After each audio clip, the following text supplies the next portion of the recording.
continue to sing.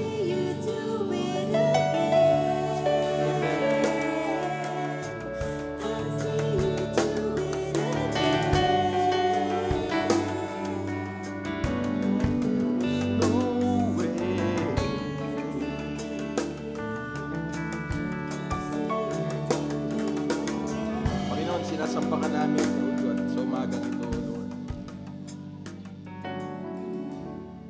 Marami sa amin, Panginoon, na nakita, Panginoon, ng iyong katapatan, Panginoon, sa aming mga buhay. Ngunit meron kaming inaasahan, Panginoon, na gawin mo muli, Panginoon, ang bagay, Panginoon, na dati mong ginawa sa aming buhay. Yan man ay healing, Panginoon. Yan may breakthrough, Panginoon. Yan man ay financial blessing, O God. Father, this morning, O God, we came to this place, Lord, to meet you and to experience you, Father. We just take this time, O God, to worship you this morning. Come on, just open your mouth. Say something good to God.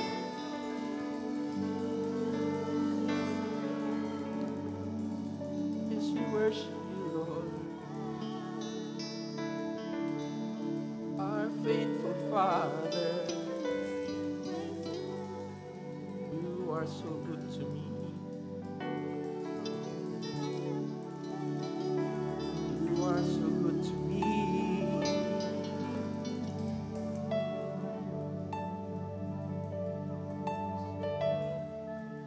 Praise you, Lord. Panginoon, dalangin namin, O God, ang iyong presensya, O God, ay mag-stay, Panginoon, sa lugar na ito, Lord. And as we study your word this morning, Father, we pray, O God, that you will open every heart to receive it with joy. And Father, we open every eye and every spiritual eye and every spiritual ear, Lord, to receive, Panginoon, your word, O God, this morning. Father, anoint your servant, O God. Carry, O Lord, your word this morning. And we ask, O God, that your presence will stay, Panginoon, here in this place. Maraming salamat. Ito ang aming panalangin sa pangalan ni Jesus. Amen. Pwede na po tayong maupo muna. Palakpakan natin ang Panginoon. Amen. Mike, medyo hindi ko lang marinig yung sarili ko. Siguro dyan malakas, pero dito hindi ko masyadong marinig ng malinaw. Anyway, good morning po sa inyong lahat. Ako po si Brother Mick. Ako po ang leader ng worship team. And this morning, ako po ay naatasan na mag-share ng word. Amen? Sino po yung first time lang umattend sa Rema ngayong morning? Sister, meron pa po. Pwede po ba kayong tumayo? Brother, welcome po. Gusto lang po namin kayong i-welcome. I hope this will not be your last day to attend Rema. And we just want to welcome you. And you may take your seat. Thank you po. Meron pa po ba? Wala na. So, wala na. Okay. Sige. So, we will continue our study of the book of Jonah. Amen? Siguro naman, by this time, lahat tayo nabasa na natin yung libro ng Jonah. Kung hindi pa, mamaya pag-uwi natin, pwede ba nating basahin? It is just a short read. 4 chapters lang na maiigsi. And it will not even take you 20 minutes to finish the whole story. Bakit? Why am I asking you to read?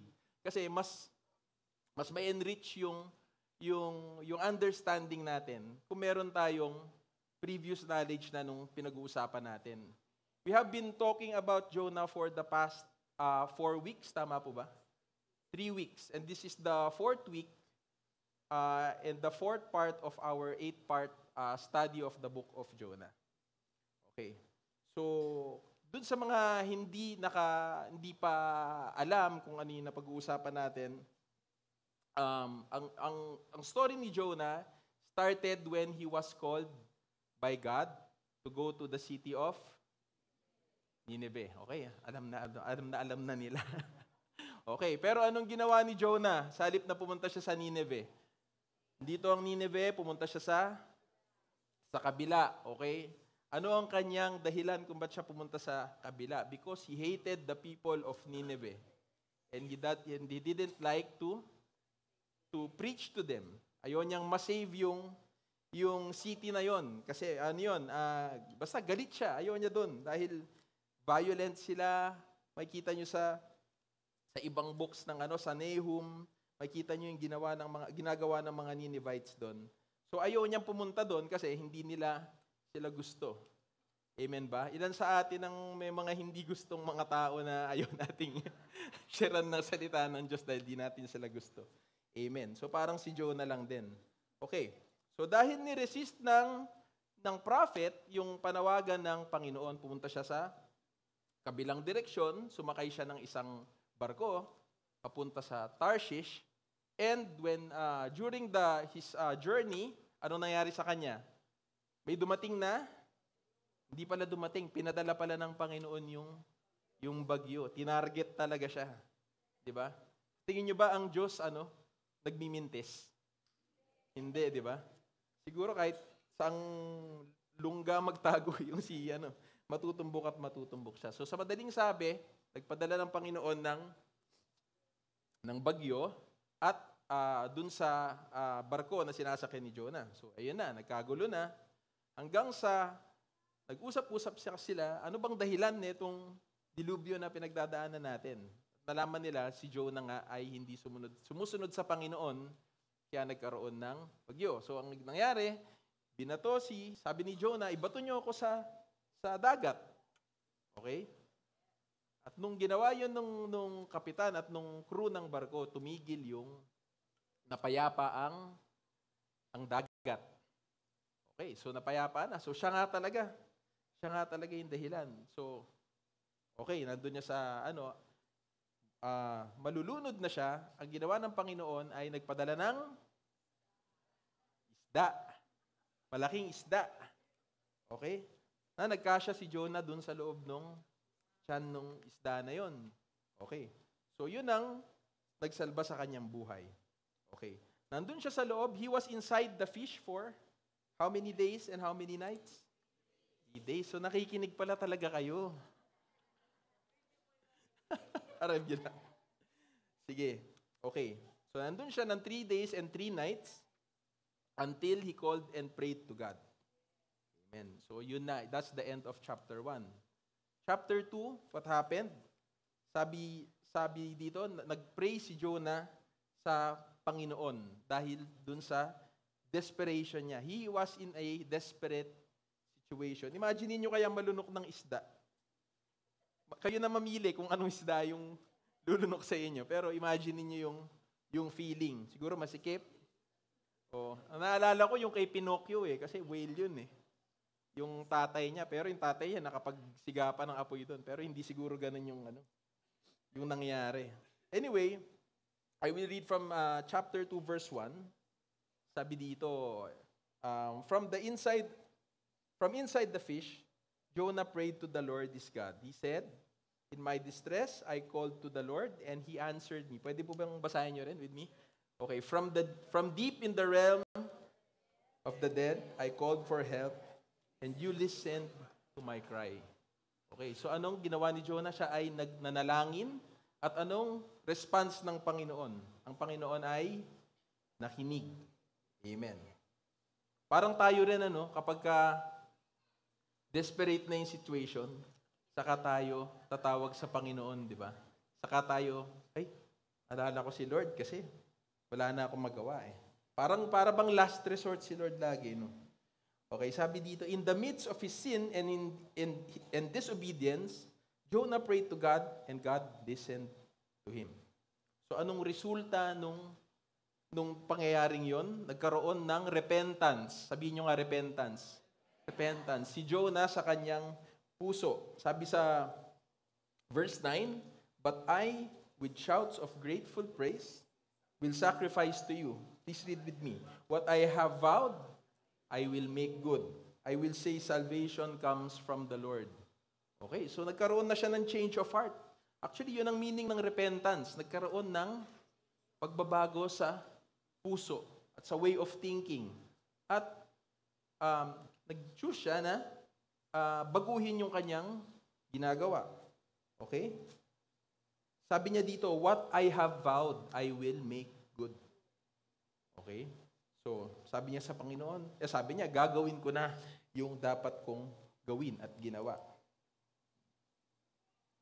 Tapos ano nangyari noon sa verse 10? And the Lord commanded the fish, and it vomited Jonah onto dry land. Okay. Gusto ko lang i-point out dito na until nagrepent si Jonah, nagstay siya dun sa situation niya na yun. Who knows, kung kaya niyang tiisin yun ng 7 araw, baka 7 araw siya dun sa loob nung bangus. O kaya kung 1 linggo, 1 buwan, ewan natin, di ba? Pero yun nga, after 3 days, nahimasmasan siya. Okay.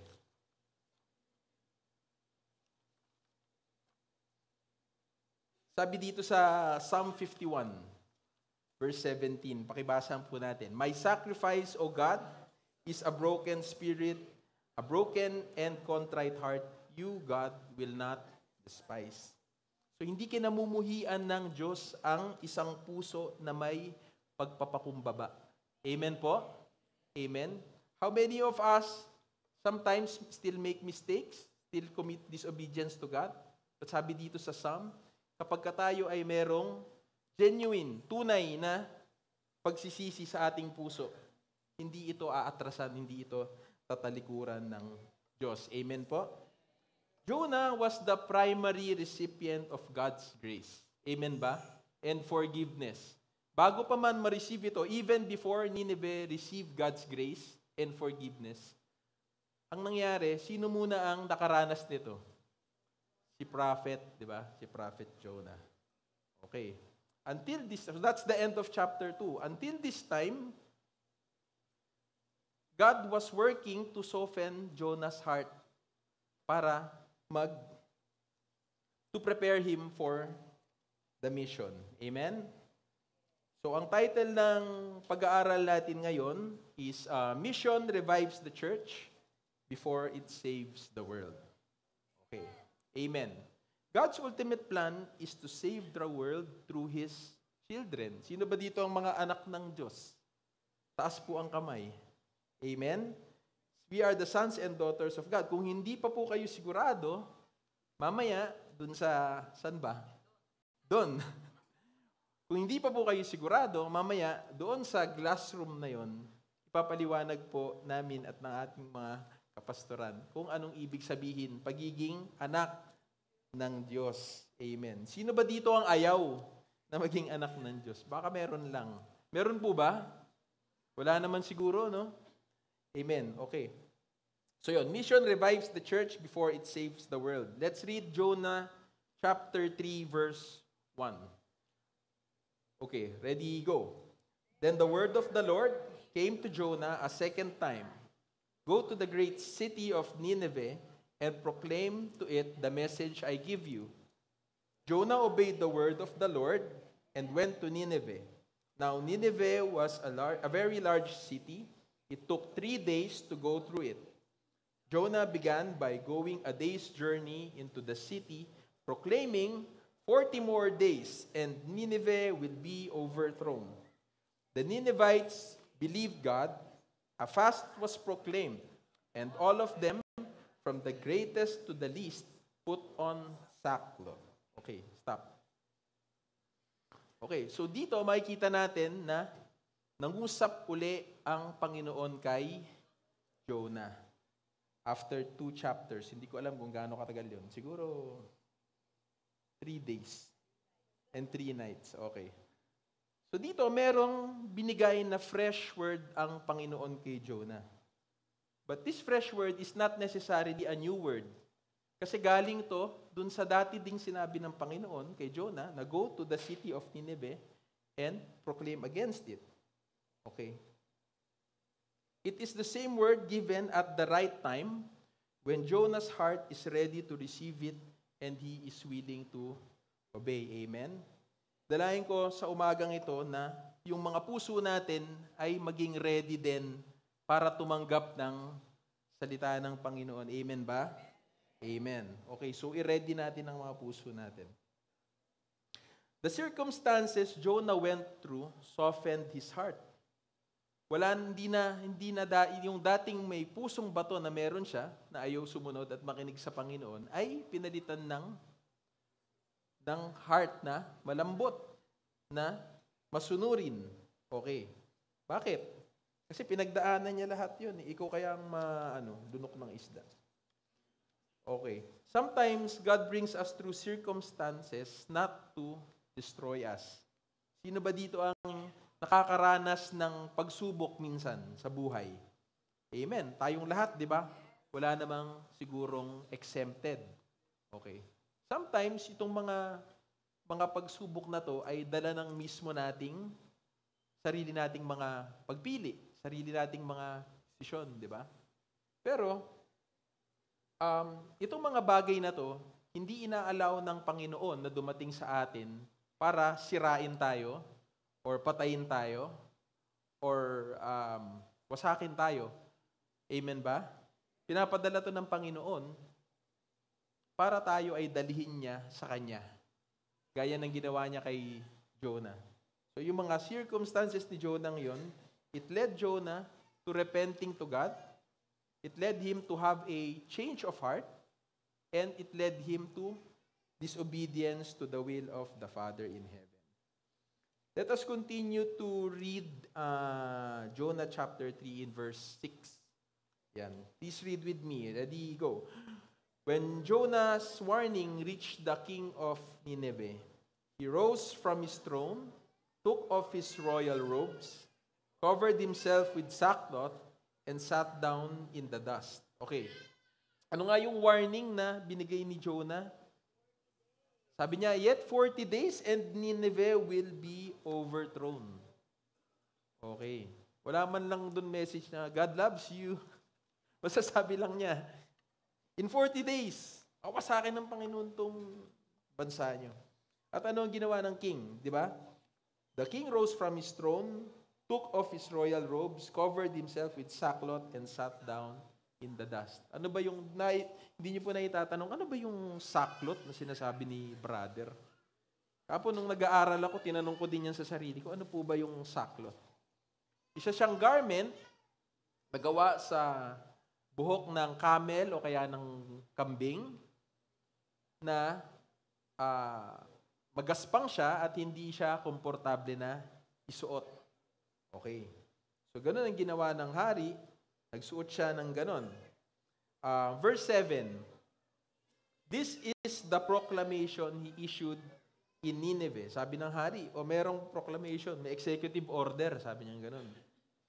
By the decree of the king and his nobles, do not let people or animals, herds or flocks, taste anything. Do not let them eat or drink. So nag-fasting. Pati mga alaga nila. Diba? Sino sa atin ang may mga alaga? Goldfish, pagong, aso, pusa, manok, diba? Pato. Hindi sila lahat kumain. Mula sa hari hanggang sa alaga, hindi kumain. Nag-fasting sila. Verse 8. But let people and animals be covered with sackcloth. Let everyone call urgently on God. Tumawag sa Panginoon. Mag-pray. Call unto God. Let them give up their evil ways and their violence. Kung ano man yung ginagawa nyo dati, itigil nyo na. Yung pagiging violente nyo, paalaaway nyo, kung ano man yan, mga evil ways na yan, itigil nyo na. Sabi ng haring ganon. Verse 9, who knows? Malay mo. God may yet relent and with compassion turn from His fierce anger so that we will not perish. Okay. So, meron pang ganon si King, no? When God saw that what they did and how they turned from their evil ways, He relented, nagpigil, and did not bring on them the destruction He had threatened. Okay. So, ang nangyari, itong haring to, na hindi nananampalataya at naniniwala sa Diyos, anong ginawa niya? Nung narinig niya yung warning ni Jonah, diba? Naniwala ka agad. Hindi, gumalaw ka agad siya, umakto ka agad. Sabi niya ganon. He even commanded everyone in his rule, even the animals, to fast and pray and stop sinning by their evil ways and violence. So anong nagkaroon sa hari at sa buong bansa? Nagkaroon ng repentance, nagkaroon ng pagsisisi, nagkaroon ng change sa kanilang saan? Sa puso. Amen ba? Okay. Sabi dito, yung ginawa ng hari na yon na pagsusuot ng saklot at paglalagay ng abo sa ulo, nung Old Testament, ito ay sign ng mourning. Kapag sila ay nagdadalamhati at lungkot na lungkot. Ito din ay isang simbolo ng repentance at humility. Amen? Biro mo, hari ito Isipin mo kunwari si Putin. O kaya si Duterte, di ba? Di ba? May isa sa atin, ipadala doon kay Presidente, tapos sabihin, Presidente, 40 days na lang. Di ba? Gugunawin ng Pilipinas o gugunawin ng Malacanang, di ba? Yun lang ang sinabi, di ba? Okay. Sa tingin nyo, ano kaya magiging response ni Presidente? Di ba? Baka gumanon yan bigla. Okay, so itong haring to, nagpakumbaba, nagtanggal ng kanyang robes, ng kanyang royal, siguro pati corona na rin, no? Kung meron man siyang corona. Nagtanggal na rin siya. At inutusan niya, okay? Siguro from the next in line to him, hanggang dun sa mga subjects niya, hanggang dun sa mga nasasakupan niyang tao, at hayop, at kung ano man. Lahat sila ay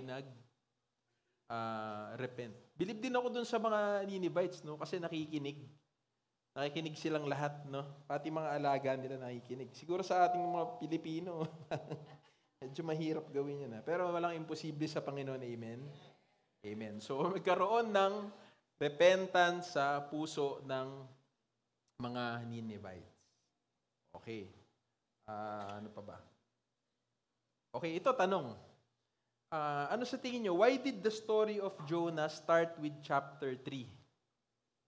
When he obeyed God's call. Yung chapter 1, tinawag siya, pero hindi siya sumunod. Kaya nangyari ang mga bagay-bagay. Pero nung chapter 3 na, yung binasa natin, tinawag siya ng Panginoon, siya ay pumunta at ginawa niya ang utos ng Panginoon. Okay. Bakit hindi nagsimula yung storya natin sa chapter 3? Sabi dito, God oftentimes has to deal first with our personal issues before He can send us into mission, before we can do His work effectively. Diba? Siguro naman lahat sa atin dito, meron pang hinuhubog ang Panginoon. Amen ba? Can I get an amen? Amen, di ba? Sa ating lahat, wala pa tayo. We are not yet in a position or in a place where God has perfected us already. Amen? But He is continually doing so. Okay. Dito sa storya natin, God had to deal first with what Jonah has in his heart bago siya maging effective sa kanyang mission of bringing salvation to the nation of Nineveh. Amen? So, ano nakikita nyo na issue ni Jonah bago siya pumunta nung unang beses? Ano nakikita yung issue niya? Ako siguro, isa dito is yung wala siya talagang love at saka compassion dun sa city na kung saan inuutusan siya ng Panginoon na pumunta. Wala siyang compassion, wala siyang love. In fact, he hated Nineveh. Amen? So, yun ang unang-una siguro na makikita ko na Pangalawa siguro, feeling niya na yung nation ng Nineveh, hindi nila deserve yung salvation ng Panginoon. Diba? Para yung nasabi ko kanina, may kakilala ba kayong ganon na pagka nakikita nyo, parang wala mo ng Christian ngayon. Meron bang ganon, diba? I'm just keeping it real, ha? Kasi ako din, may ganon minsan. Pero syempre, amen? Amen. Okay, let's keep it real. Meron mga taong ganon that we feel na, you don't deserve my forgiveness. You don't deserve my generosity. You don't deserve my, even my words. Ayaw kitang kausapin. Diba? May mga taong, meron tayong, hindi naman siguro lahat sa atin, may mga tao naman siguro na likas dito ng mga mababait. Pero, that's a reality, even among us, na nananampalatayaan na. Amen? So ito, God has to deal first with our personal issues before we can do His work effectively. How can we tell the world about God's love when we ourselves do not demonstrate it? How can we tell the world about God's mercy when mercy cannot be seen in us? Amen ba? Kunwari, kinat ka, nagdadrive ka, kinat ka bigla na ganun. Di nakarinig na sa iyo yun. Amen. How can you tell someone to surrender his life to God when you have areas in your own life that you cannot give up and surrender to God? Amen ba? How can you tell someone to serve when you do not respond to the call to serve in the church? Amen. Napakadaming beses na nananawagan tayo ng mga volunteers para sa mga activities, para sa mga gawain natin sa simbahan. Diba? Pero, kung nakikita natin, ang mga nagsaserve dito, parang iilan-ilan pa lang din, di ba? Let me tell you that there are many ways of serving God, not just yung mga nandito sa Sunday ministry. Napakarami pong paraan. Anyway, we simply cannot give what we do not have. Okay, so kung ano ang wala tayo, hindi natin pwedeng bigay. Parang si Jonah, who could not demonstrate God's grace because he did not receive it yet. Sa time nung chapter 1.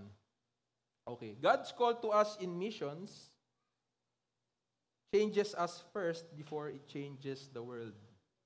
Amen? Itong mga panahon na to, unlike any other time in the history of Rema, this is the time that we have responded to God's call for missions. Amen ba?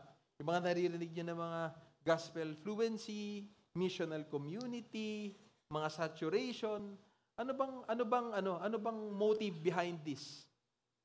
Ano bang motive behind these programs of the church? Diba?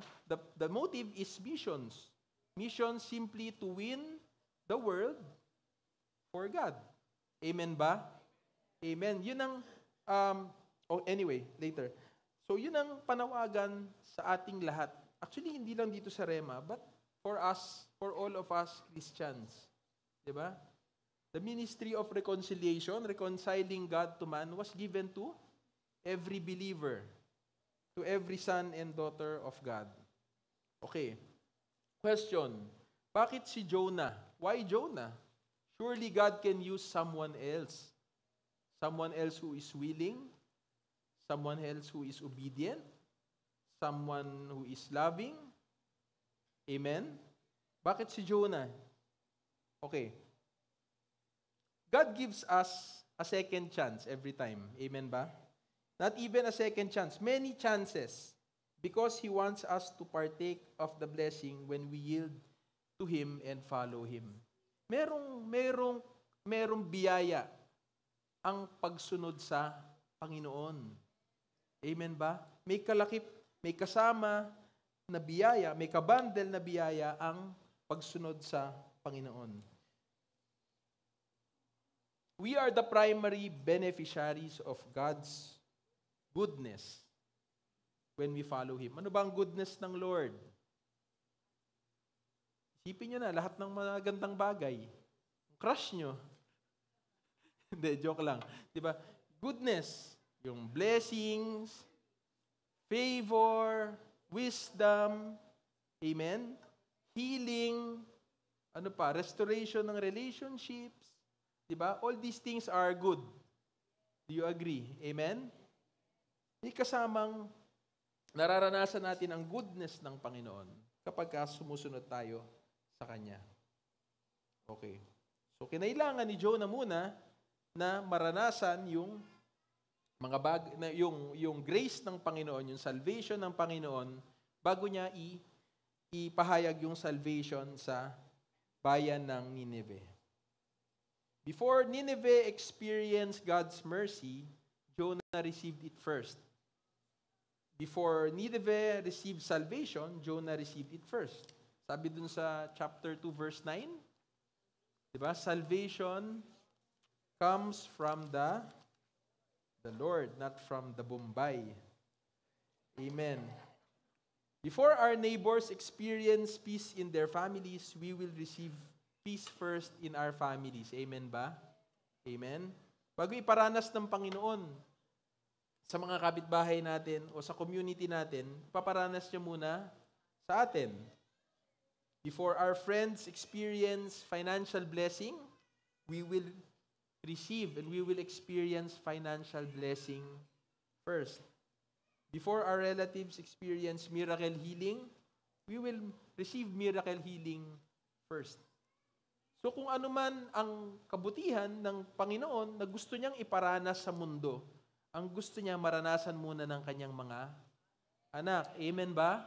Gusto niyo ba yon? Amen, di ba? God's ultimate plan is to save the world and do it through us. Sino yung us? Sabihin mo nga, ako yun. Ako yun. Kasama ako dun. How many of us miss the opportunity to be part of God's work and blessing just because we did not want to obey? Amen. Do not miss out because of your unwillingness. Amen. Ito, on a side note lang, pinag-aaralan natin yung book ni Jonah. Dito, parang narinig ko din sa isang preacher. Sabi dito, yung prophet, yung man of God na tinatawag, na si Jonah, siya yung the prophet who hears the voice of God, who takes instruction directly from God, is the most disobedient in the story. Amen ba? Kung sino pa dito sa storya, yung anak anak ng Diyos, yung naniniwala sa Diyos, at yung mismong kinakausap ng Diyos, siya pa yung pinaka matigas ang ulo. Amen? Sabi dito, nung Old Testament, sa dalawang tao lang nangungusap ang Panginoon. Kanino yon? Alam niyo ba? Sa hari, tatlo pala. Sa pari at saka sa propeta. Sa hari, pari at saka sa propeta. So isa siya doon, 'di ba? Kasi prophet siya eh. Isa siya doon. Pero siya yung pinaka matigas ang ulo. Bakit? Nung inutusan ng Panginoon yung bagyo, yung hangin at ulan na pumunta dun sa laot, dun sa bangka, sumunod. Di ba? At binagyo sila. Nung inutusan ni Jonah yung kapitan at yung crew ng barko na itapon siya sa dagat, sumunod. In fact, sabi sa Bible, sabi ng mga kapitan, we have vowed to serve the Lord. Di ba? Tapos, ano pa? Yung people of Nineveh, yung king ng Nineveh, yung isda muna. Di ba? Yung isda, inutusan ng Panginoon na lunukin si Jonah at ginawa niya yon. Di ba? Inutusan ng Panginoon yon kasi ang isda, ang hayop, hindi naman maglalagay ng anything sa bibig nila kung hindi sila kakain. Di ba? Wala naman sa disenyo ng hayop na parang magkikendy lang ng tao, di ba? So, ano yun? Inutusan ng Panginoon yun. Next, yung people of Nineveh, yung king ng Nineveh, at yung mga animals ng Nineveh, nung inutusan ng hari, lahat sila sumunod. Sino lang hindi sumusunod dito? Si Jonah lang. Amen? Parang tayo din minsan, pag may pinapagawa si Pastora, punta ka nga dito, ikaw nga ganun-ganto. Pwede bang si na lang kasi medyo busy ako eh. O kaya pwede bang ikaw sila na lang, na lang ako. Doon na lang ako sa naman ako sa schedule ko eh, tapat naman ako sa schedule ko. 'Di ba? So may mga bagay na minsan dahil sa familiarity na rin siguro natin o dahil iniisip natin sumusunod naman ako sa ibang bagay. Baka naman dito sa isang bagay na to, pwedeng balato mo na sa akin yon, akin na yon. Diba? Sumusunod naman ako sa sumusunod. Nagta-tights naman ako. Baka pwede naman yung mga missional, kayo na lang. Diba? May ganun tayo minsan may ganun tayong mga banat Okay. Look at what Jesus says about us.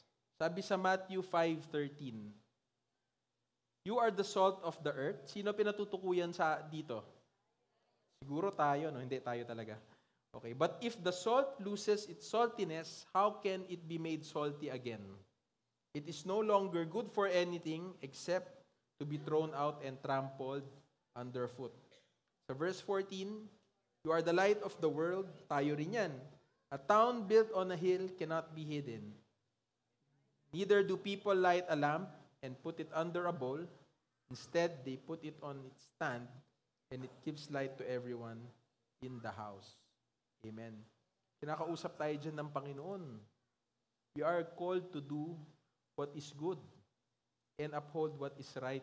Amen. Dahil tong world na to nagde-decay. Nakita ko yung mga news ngayon. Yung siyempre sa news, lagi namang bad news, di ba? Yung mga bad news ngayon, iba na yung mga tendency ng mga tao. Hindi katulad nung bata ako. Yung mga krimen ngayon, iba na. Di ba? Grabe na. Yung makikita ko pa sa Facebook minsan, yung mga batang maliliit, yung ginugulpi ng magulang o tiyuhin o na parang aso lang, 'di ba? Iba na yung panahon na 'yon So, it is not by accident that we exist and we are born at this day, 'di ba? This day and age and this time. 'Di ba? Mas grabe na ngayon ang ginagawa ng devil, and for us, para maging salt at light ng world, dapat mas maalat tayo at mas makinang tayo, di ba? More than ever at this time.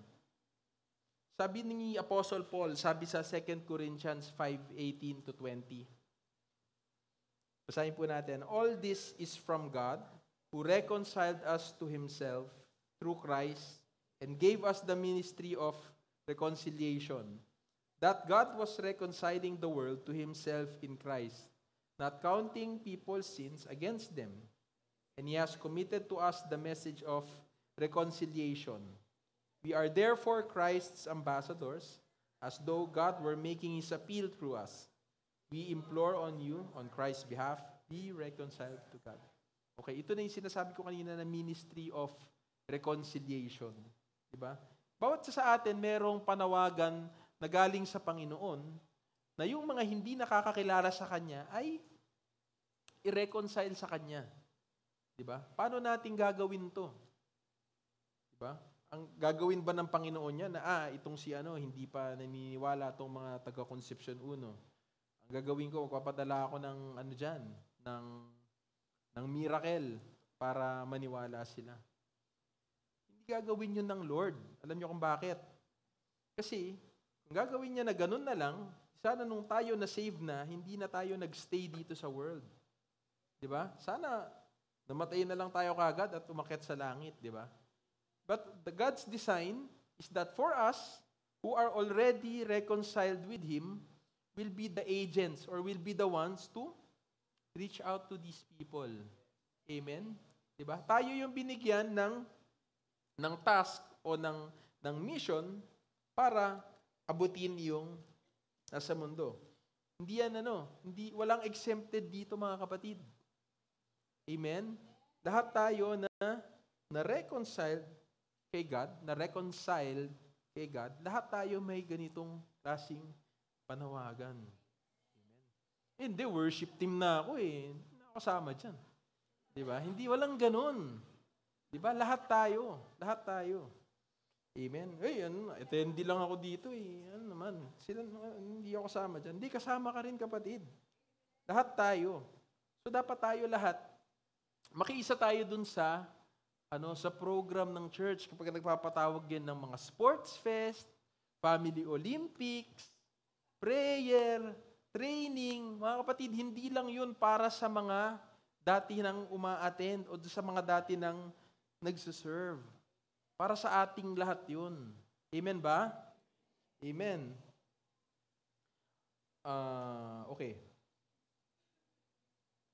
God's ultimate plan is to save the world, to rescue and redeem those who are far from Him, and do it through His people, through His children in Rema. Amen ba? Not just in Isabela, but also Marikina. Amen. Okay. Okay. Next point. I just want to add this one. Disobedience wastes time. Amen? Pag hindi tayo sumusunod sa Panginoon, nasasayang ang oras. Bakit kamo? Sabi sa Proverbs 16:9, a man's heart plans his way. Ulitin ko a man's heart plans his way, but the Lord directs his steps. Sino ang nagdidirect ng step ng bawat isa? Ang Panginoon. Di ba? Kahit anong plano natin, di ba? Kahit anong gusto natin, ang Panginoon meron ng dinisenyo para sa atin. Hindi pa man natin alam. Sabi sa Philippians 1:6, being confident of this very thing, that He who has begun a good work in you and me will complete it until the day of Jesus Christ. Okay, ano sinasabi natin dito? Nung tayo ay, when we came into being, siguro nung naging ano pa lang tayo sa womb ng mga nanay natin, meron ng plano si Lord para sa bawat isa sa atin. Naniniwala po ba kayo doon? Meron na. Ngayon, kunwari, ang plano ng Panginoon sa'yo, ito. Ang plano niya sa akin, ito. Ang plano niya sa kanya, ito. Meron na tayong sari-sariling path. Okay? What happens when we disobey God? When we obey God, what happens is that we go straight to that path continuously until yung plano ng Panginoon sa atin ay magbunga. Amen? Karoon ng resulta. O makarating tayo doon. But what happens when we disobey God is that we walk to the path and we turn. Okay? So, anong nangyayari? Dahil nandun yung plano ng Panginoon sa'yo, paikot-ikot ka lang doon. Pero hindi ka umuusad. Hanggang sa tumanda ka na, medyo nanghina ka na, medyo naging makakalimutin ka na. Diba? But until the Lord, na-recognize ko na, I will obey, I will yield. Then you start walking again to that path. Kasi isang Kristiyano, para maging disobedient, malaking, it is a monumental setback. Amen? Setback, ibig sabihin, delay yan sa'yo bilang Kristiyano kung hindi mo sinusunod ang panawagan ng Panginoon. When we disobey, it does not alter God's plan for us. Sabihin ng Panginoon, hindi siya sumusunod. Baguhin ko na nga lang yung plano ko para sa anak kong to kasi malambot talaga yung ulo, napakalambot. Kahit na i-pressure ko, wala. Talagang malambot. Hindi gagawin ng Panginoon yun. Diba? It merely delays the completion of God's plan and the blessing that comes with it. Amen ba? Okay. Next is, we should learn and relearn how to obey. Okay, ano ibig sabihin nito? God will never bend to our will. Amen? Parang sinabi ko kanina, it will not alter God's plan for us. Diba? May plano siya yung Panginoon. Kahit na hindi mo sundin yung gusto niyang paggawa, hindi magbabago yon. We can never bend God's will. It will only bring us delay. Okay. Like Jonah, repentance comes to us in levels. Okay. Nung una, Jonah's repentance led him to obey God when God told him to go to Nineveh. Pero later on, kung nagbasa tayo sa susunod na chapter, hindi na unawaan pa ni Jonah yung puso ng Panginoon para sa nation ng Nineveh. Bakit? Kasi nung nakita niya na hindi ginunaw ng Lord ng city, nagalit siya sa Panginoon. Diba? Sabi ko na nga ba, maawa ka sa kanila at hindi mo sila gugunawin. Nagalit siya. So although meron siyang repentant na heart, pero nung time na yon, hindi niya pa na-capture yung heart ng Lord na i-save mga taong yun. So I think he needs to repent on that also. But sadly, walang Jonah chapter 5. Baka doon nangyari yun. Hindi natin alam. Amen? Okay. God wants to use you and me, while changing you in the process. When you allow Him, He can use you to change your community, your city, your nation, and even the whole world. Amen. So God is committed to changing us, to bring us to obedience, and He does that gracefully. He allows trials not to destroy us, but to bring about repentance in our heart, and God is always willing to take us back. Amen.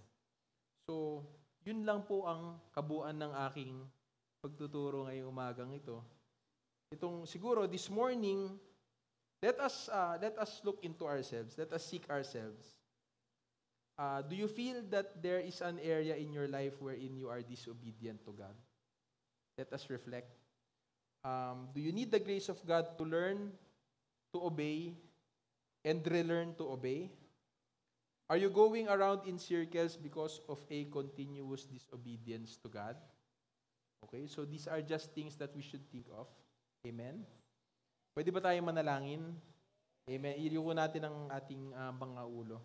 Panginoon, maraming salamat po sa umagang ito, O God, sa iyong mensahe sa amin, Panginoon. Sa umagang ito, Panginoon, binubuksan namin ang aming puso. Turuan mo kami, O God, na maging masunurin, Panginoon, sa iyo, O Lord. Turuan mo kami, Panginoon, na mag-submit, Panginoon, sa iyong kalooban sa aming buhay, Panginoon. At sa amin, Panginoon, na we are aware, O God, that we are disobedient, Panginoon, to you, Lord. Dalangin ko, Panginoon, ang iyong biyaya, O God, na kami ay patuloy na baguhin, Panginoon. Na, Lord, bring about in us a change, Panginoon, in our hearts, O God. That we will partake, Panginoon, of your mission and your call, Panginoon, for us in our lives, O God. That we may experience the blessing, O God, that comes with following you, Lord, and obeying your will, Panginoon. Maraming salamat, Panginoon. Empower your children, Lord, even this morning, O God, to take a step of faith, Panginoon, and Lord, to learn to obey you, O God. Maraming salamat. Ito ang aming panalangin sa pangalan ni Jesus. Amen.